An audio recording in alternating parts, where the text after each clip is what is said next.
बच्चों ने मुझसे ज़िद करनी, मामू केले हमें दें केले, मैंने कहना नो, हम अकेला ही केला खाएगा, वो भी चाय में डबो डबो कर। ऐनक वाला जिन में आपको कास्ट किस तरह किया गया? जो प्रोड्यूसर हैं उनके भाई छोटे नईम ताहिर उनका नाम है, आप ट्राई करें असददीन। ड्रामा बंद क्यों हुआ? एक सियासतदान का हाथ होने के नाते प्ले बंद हो गया। कि आप उस वक्त क्या मुआवजा लेते थे? 2880 रुपए महीने के। आपके साथी फनकार की क्या वजह है कि वो कसम कुर्सी की जिंदगी गुजार रहे हैं? ये हम सारे कोलीग्स थे, उनमें से ज़ाहिर है गरीब भी थे, अमीर भी थे। माजिद जहांगीर साहब का इंटरव्यू किया, कहते फनकार बरादरी तो राब्ता बिल्कुल ही नहीं करती। ऑर्गेनाइजेशंस बनी हुई हैं, जितना लोग हम कर सकते हैं हम जरूर करते हैं। साथी फनकार क्या बैठते हैं मिलके और पुरानी यादें? बिल्कुल बैठते हैं जी, कभी भी नहीं हुआ कि हम एक दूसरे का हाल ना पूछें।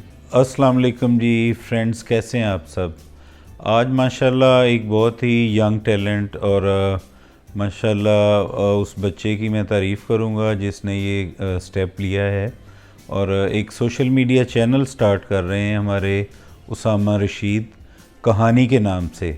तो आज मेरी उनसे गपशप लगेगी, तो अब मैं अपने आप को उनके सामने पेश करता हूं कि क्या वो मुकदमा मेरे लिए लेके आए हैं। तो उम्मीद है आप भी उनका चैनल भी सब्सक्राइब करेंगे और लाइक भी करेंगे। तो इंशाल्लाह आप लोगों से ही हमें तवक्को है, आर्टिस्टों को, सोशल मीडिया चैनल्स को, तो पब्लिकली हमें आपने सराहना है। तो जी उसामा प्लीज़। सर जी मुझे ये बताएं कि काफ़ी अर्सा से आप गायब हैं, तो आजकल आप कहाँ हैं, क्या मसरूफियात हैं आपकी, लोग जानना चाहते हैं। उसामा मैं गायब तो नहीं हूँ, ड्यू टू मैं ये शुक्र करता हूँ अल्लाह का कि आज तक हमारी प्रेजेंस जो है सोशल मीडिया के थ्रू वो रही है हमेशा।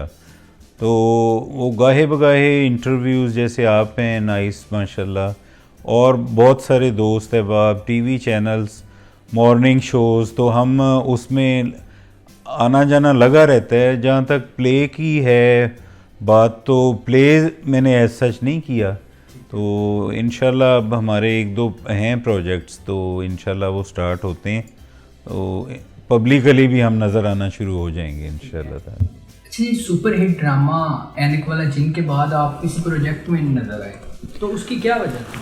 तो उसकी बहुत सारी वजूहत हैं कि एक तो हमारा प्ले माशाल्लाह इतना चला, तो वो एक आपको पर्सनली भी होता है कि बाकी काम आपके सारे रह जाते हैं। तो हमें तो माशाल्लाह 2.5 साल टाइम देना पड़ा है। तो वो 2.5 साल के बाद एक ऐसे हो गया कि अब थोड़ा हम रेस्ट भी कर लें। तो बस उसके बाद फिर कोई मैंने प्लान भी नहीं किया कि मैं कहीं जाऊं, किसी से मिलूं।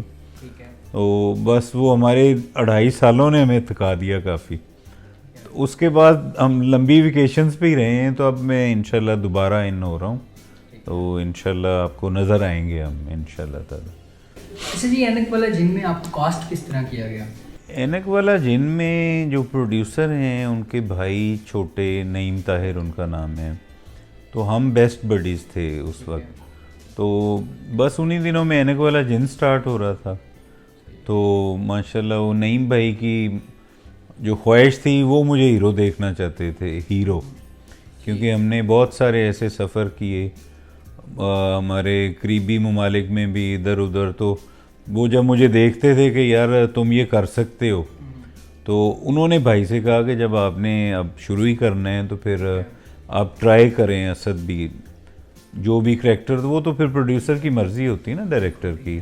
तो वहाँ से फिर मैं आया हूँ उनके कहने पे। अच्छा जी, ऐनक वाला ड्रामा बंद क्यों हुआ? कहा जाता है जी कि किसी सियासतदान की वजह से बंद हुआ, इसमें क्या हकीकत है? बस प्ले जब हमारा बहुत माशाल्लाह हिट था, आपको पता ही है, सुपर हिट, और तब ऐनक वाला जिन ही था, सड़कों पे भी, होटलों में भी, आप जहाँ भी जाते थे जिस दिन प्ले चलता था सड़कें वीरान होती थी। ये एक हिस्ट्री है पाकिस्तान की। तो लोगों ने बस यही समझा, वो कोई एक साहब थे, पॉलिटिकली उनका था काफ़ी बेहतर सेटअप, तो उन्होंने सोचा कि शायद जिस टाइम पे ऐनक वाला जिन आता है हम उसी टाइम पे मेरा प्ले चलेगा तो वो भी ऐसे ही शोहरत पाएगा।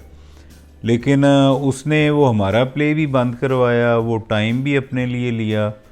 तो उसका आज तक किसी को पता नहीं है कि वो बंदा कहाँ गया और वो प्ले उसका टाइम कहाँ गया। तो हमें वो सियासी तौर पे फिर एक सियासतदान का हाथ होने के नाते हमारा फिर प्ले बंद हो गया। जज़ाकल्लाह, हमने जो हासिल करना था वो उसमें हमने बहुत कुछ अचीव किया। बिल्कुल ठीक। सर मुझे ये बताएं कि आप उस वक्त क्या मुआवजा लेते थे एनेक्वल एजेंट ड्रामे से? उस वक्त तो ऐसे ही था, जब वो टाइम था तो मेरा ख्याल है मेरा फर्स्ट चेक जो है वो 720 रुपये में बना है। तो वो यही होता था, आप महीने के कर लें 28 और 800 इस तरह से कुछ हमारी वो अमाउंट थी। 3000 के करीब आप कर लें या कितना वो बनेगा। तो वो 2880 रुपये महीने के, तो उससे तो कई गुना ज़्यादा फिर हम अपने पर्सनल खर्चते थे। शौक़ का था एक काम। तो फिर जैसे ही हम सीनियर होते गए, फिर जब मैंने हमारा प्ले बंद हुआ है तब भी मेरा ख्याल है 5500 का चेक हमारा था। तो उसमें अमाउंट तो कुछ भी नहीं थी, लाइक नथिंग। अच्छा, आपके साथी फनकार उसकी क्या वजह है कि वो कसम पुरसी की ज़िंदगी गुजार रहे हैं और या जो फोत हो गए वो गुजार के फोत? चूँकि हमारा ड्रामा माशाल्लाह सुपर्ब था, सुपर हिट। ठीक है। तो उसमें ये लोग सामने भी उस पॉइंट ऑफ व्यू से ही आए हैं कि हमें सारी दुनिया पहचानती थी, जानती थी। वरना किसी भी ड्रामे में आपके पास 50 करैक्टर 40 होते हैं तो उनके करैक्टर्स का ऐसे रौला नहीं पड़ा जैसे हमारे करैक्टर्स का। तो बेसिकली हर बंदा बिल बतौड़ी को भी जानता था आर्ट के हवाले से, ज़कूटा को भी, हमारा रेमू बाबा था उसको भी, जिन तो माशाल्लाह टाइटल नाम था ऐनक वाला जिन, उनको भी, हसीब पाशा। तो ये हम सारे कुलीग्स थे। तो उनमें से ज़ाहिर गरीब भी थे, अमीर भी थे। ये नहीं होता कि हर बंदा अमीर है, हर बंदा गरीब है। तो उनके हालात लोगों में फेमस होने की वजह से सामने आ गए। तो बस वो बेचारे फौत भी हो गए, अल्लाह उनको जन्नत में जगह दे। अभी भी वो कसम पुरसी की ज़िंदगी गुजार रहे हैं उम्र यार? हाँ, हमारे उम्र यार जो हैं निसार भट्ट, उनके लिए बड़ा ही दुख होता है। उन्हें उनकी वाइफ बहुत सख्त बीमार हैं, डेथ बेड पे हैं बेचारी। उनके ऑक्सीजन अफोर्ड करना, उनके लिए मेडिकेशन, तो ये तो हमारी सपोर्ट होनी चाहिए ना हमें गवर्नमेंट की तरफ से। हम जो साहिब हैसियत हैं, हमें निकाल के बिल्कुल जो अपने रोटी भी नहीं पूरी कर सकता उस आर्टिस्ट का तो बिल्कुल ख्याल होना चाहिए ना। अच्छा सर, मैं ना माजिद जहांगीर साहब का इंटरव्यू किया 2-3 दिन पहले, तो उन्होंने बताया कि फ़नकार बरादरी, तो मतलब जब मैंने उनसे नाम लिया तो वो रोने वाले हो गए। कहते फ़नकार बरादरी तो रब्ता बिल्कुल ही नहीं करती।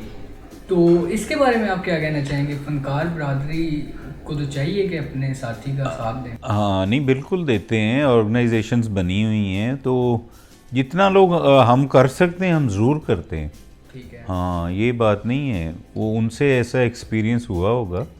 तो लेकिन जो भी है, हमें अपने किसी भी ऐसे दोस्त का इसका पता है तो हम उसके साथ शेयरिंग अपनी ज़रूर रखते हैं। तो बाज़ लोगों को तो पता नहीं, किसी ने करैक्टर किया, कोई कहीं चला गया, कोई कहीं चला गया। हर बंदा, मैं कहता तो हमारा पूरा मुल्क ही सफ़र कर रहा है इस वक्त। इसमें अमीर क्या गरीब क्या, आप सब भी जो हैं वो परेशानी की हालत में हैं, बिल्स दे रहे हैं, वो अपना ग्रॉसरी नहीं पूरी हो रही, तो गरीब बंदा बेचारा वो कैसे अफोर्ड करता है।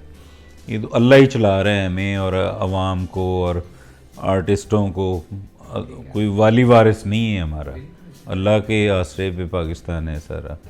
अच्छा सर, मुझे ये बताएं कि साथी फनकार जब बैठते हैं ऐनक वाला जिन के, जो दूसरे फनकार साथी थे आपके, क्या आप बैठते हैं मिलके और पुरानी यादें शेयर करते हैं? हम बिल्कुल बैठते हैं जी, 100%।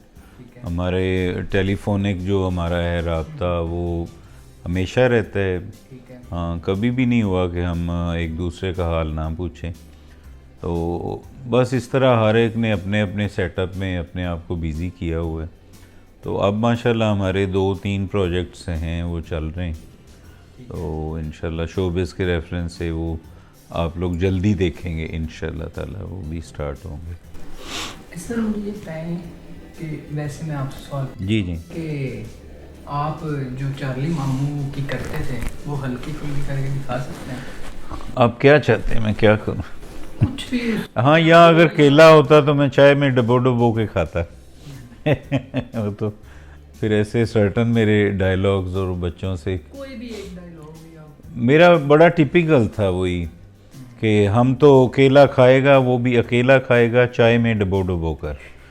तो ये बड़ा टिपिकल था। वो रेमू बाबा जो मेरा घर में था, बच्चों ने मुअत्तर अजलाल उन्होंने मुझसे ज़िद करनी, मामू केले हमें दें केले, मैंने कहना नो हम अकेला ही केला खाएगा वो भी चाय में डबो डबो कर। चाय में डुबो के आपने वो खाया भी है? बस वो एक प्ले का एक पार्ट था वो। हाँ, वो इट काफ़ी हुआ था ये बात। बहुत बहुत शुक्रिया सर। थैंक आपके यू time बेटा, आप भी आए, थैंक यू वेरी मच, बहुत शुक्रिया जी, अल्लाह हाफिज़।